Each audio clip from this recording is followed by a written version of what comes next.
Fala Alcateia, eu sou o Guga e nesse vídeo eu vou te contar o porquê Tartarugas Ninja da versão de 2012 é a melhor de todas. E você vai passar aqui comigo por toda essa jornada maravilhosa da série que marcou uma época, deixando muita saudade. You must maintain awareness at all times. Hi, Sensei! Stay in the shadows. Hi, Sensei! Don't talk to strangers. Hi, Sensei! Após o fim da série animada na quinta temporada, ficam sem, arrisco dizer, a melhor adaptação das tartarugas. Eles trouxeram para o público essa série michuruca que apresenta até ótimas sequências de ação, mas é fraquíssima em questão de história e não tem nenhuma substância nos seus episódios. Os verdadeiros concorrentes são as versões de 80 e a de 2003, que sim, são muito respeitadas pelo fandom e muito assistidas pelo público geral. Tá, mas e aí, por que a de 2012 é a melhor? Calma que eu vou te falar agora. Então, vamos nessa?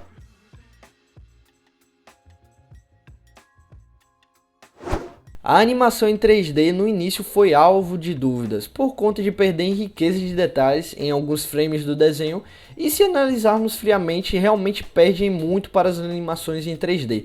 Porém, ela vai te recompensar muito bem nos detalhes de cada personagem, que possuem designs únicos com a criatividade muito grande. O Mestre Splinter em especial eu curto muito, ser desse formato assim mais alto e presença, dá um ar mais de marcante pro personagem, que tem uma importância muito grande. As tartarugas têm uma aparência única para cada uma também, até em pequenos detalhes, como a rachadura do casco do Rafa e os dentinhos separados do Donnie. Detalhes pequenos como esse, acredite em mim, fazem toda a diferença ao decorrer do que você assiste essa série. E também vilões como o Krang, o Destruidor e muitos outros estão muito bem caracterizados de uma forma nova e única. Yeah, I kinda tuned out when he did his whole I'm evil blah blah blah thing.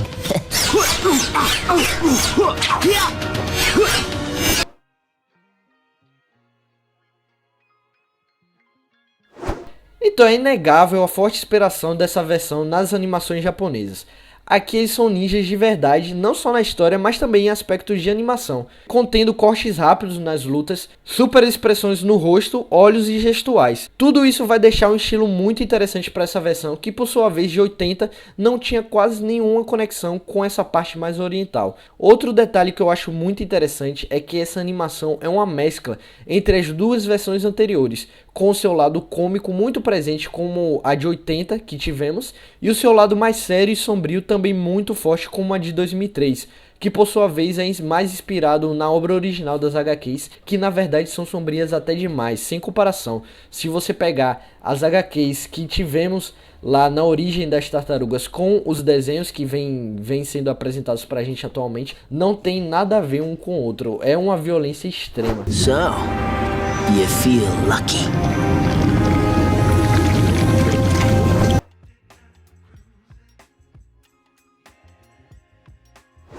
Aqui vira brincadeira as comparações. A história desse desenho é envolvente de uma forma surreal. Você assiste sem contar as horas, dias, semanas.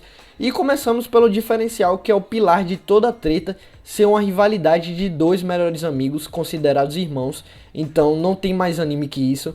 Hamato Yoshi e Orokusaki cresceram juntos no clã Hamato, porém a raiva e inveja foi aos poucos consumindo o Saki, que logo se juntou ao clã do pé e cultivou uma rivalidade absurda com seu irmão Hamato Yoshi, sendo também obcecado por sua mulher, um motivo bem clichê, né? E futuramente uma bebezinha que fez o Orokusaki também se morder de inveja, né? Depois de muitas desavenças, você já percebe que essa história é toda construída com um passado bem pesado e sombrio, trazendo uma carga dramática forte, que é para um desenho de crianças, né? Depois dos eventos que vocês conheceram, Hamato e 4 filhotes de tartarugas ficam expostos ao mutagênico e se transformam em mutantes, mudando seu nome para Splinter e dando nomes de pintores renascentistas para os seus novos filhos.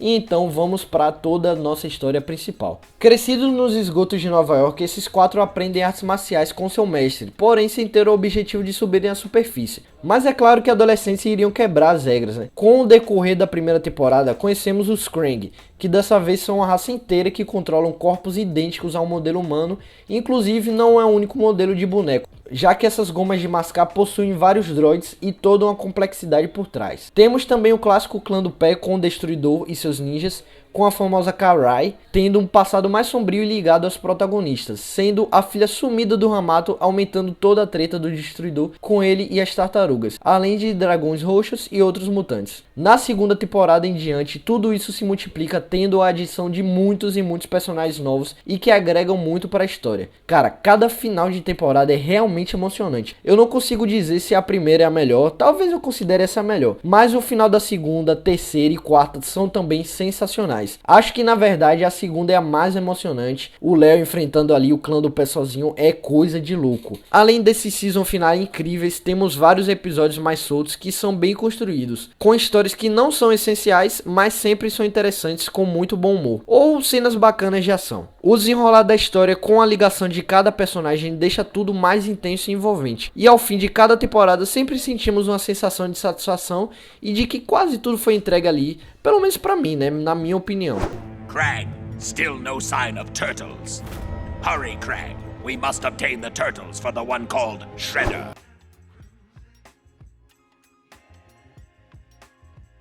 Das 4 tartarugas, cada uma tem sua personalidade muito bem destacada, um diferencial que eu acho que nessa versão acaba sendo a melhor de todas de até outras mídias. O Léo é aquele líder focado e sério, tendo aquelas questões internas de ter que proteger sua família dos perigos externos e ter muita responsabilidade cuidando dessa galera. O Rafa é um personagem mais complexo do que você pensa nesse desenho. Apesar dele ter o estereótipo de brabo, ele é o mais sensível dos 4 e sempre necessita da atenção e compreensão dos seus irmãos. Donatello é um nerd muito legal, não aquele chato clichê, porque o que essa tartaruga constrói de incrível para eles usarem nas missões é surreal. E também tem suas questões pessoais ali, como não confiar nas suas habilidades e sempre tentar recorrer a uma tecnologia. Já o Mickey tem aquele jeito de doido e atrapalhado que vocês conhecem, mas é o mascotinho da equipe que sempre tá com a cabeça na lua, porém ama muito seus irmãos, além de ser o mais engraçado de todos, deixando sua personalidade muito amável. Daí você já vê a diferença de cada um deles e como se misturam de uma forma bem feita. A April é uma adolescente nessa versão, tendo características muito legais, comprovar para si mesmo e para todos que pode igualar aos maiores lutadores de artes marciais. E temos também importante o Casey, que também é adolescente, muito bobão, o que eu já não curto tanto, mas tem seus momentos raros de glória na série. Não me agrada tanto o jeito que eles trazem para essa série esse personagem, mas em alguns momentos ele consegue até se destacar, depender do episódio. Temos também muitos e muitos outros personagens interessantes que são apresentados ao decorrer, e isso vai deixando muito mais legal o desenho, que é uma variedade incrível de personagens e de histórias diferentes, né? E sabe o que também é muito legal? Você deixar um like aqui nesse vídeo. Me ajuda aí, você está assistindo até aqui, tá gostando do vídeo? Não custa nada, me ajuda esse canal a continuar trazendo vídeos para vocês. Então deixa o like e comenta bastante.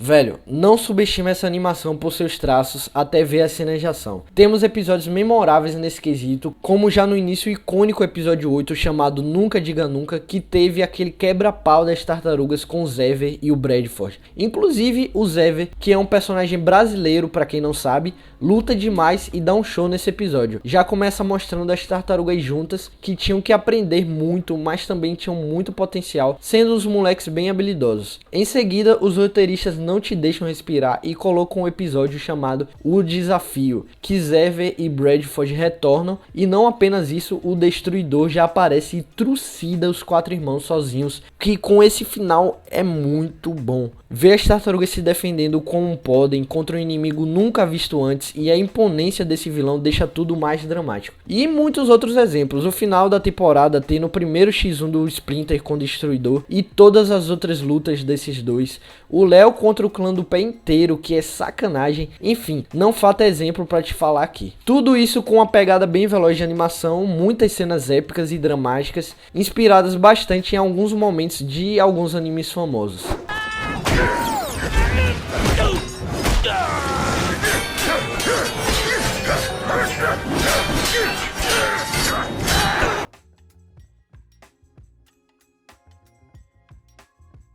Já falando de arcos, eles são bem construídos e divididinhos. A primeira temporada toda é um grande arco, onde o foco maior são as tartarugas tentando impedir um plano de invasão dos Krang por trás da TCRI na Terra. Isso enquanto os irmãos aprimoram suas habilidades e aprendem a lidar com os perigos reais, além de consequências. A vingança do Destruidor fica bem presente, mas como segundo plano, o que deixa tudo muito único e não fica nem um pouco cansativo.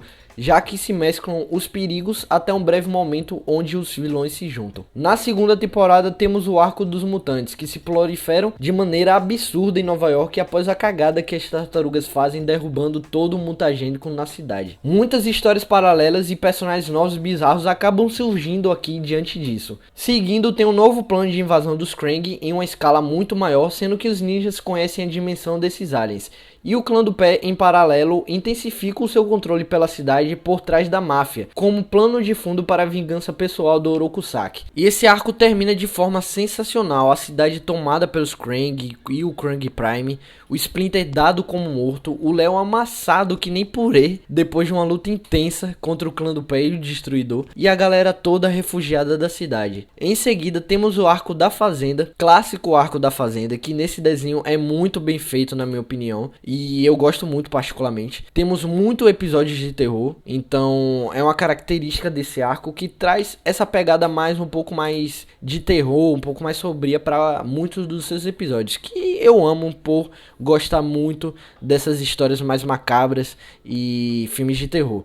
A recuperação das tartarugas depois do final trágico da segunda temporada também é uma parte bem interessante que mostra uma consequência depois da segunda temporada. E no final, para mim, o melhor episódio da série inteira, chamado Vision Quest ou Visão Interior, o episódio 8 da terceira temporada, que é do início ao fim 10/10. Com a carga dramática totalmente única, cenas de ação muito badass e versões das tartarugas místicas em treinamento no modo sério, então a gente vê até o Mickey nessa, é muito empolgante, e finalmente o Léo dá um pau no Destruidor, que não era de verdade, mas também tá contando, né? O próximo arco é a retomada das tartarugas pela cidade de Nova York, que derrubam o sistema dos Krang, recuperam o Mestre Splinter e vão aos poucos recuperando sua vida de costume. E a terceira temporada não para por aí. Para finalizar, vem um arco dos Triceratons, esses dinossauros parrudos que são inimigos dos Krang, mas também tinham o objetivo de destruir todos os planetas que essas gomas de mascar faziam de base, ou seja, colocaram um buraco negro na Terra. Daí eles vão juntar todos os heróis e vilões para parar esses novos inimigos em comum, porque senão todo mundo ia morrer.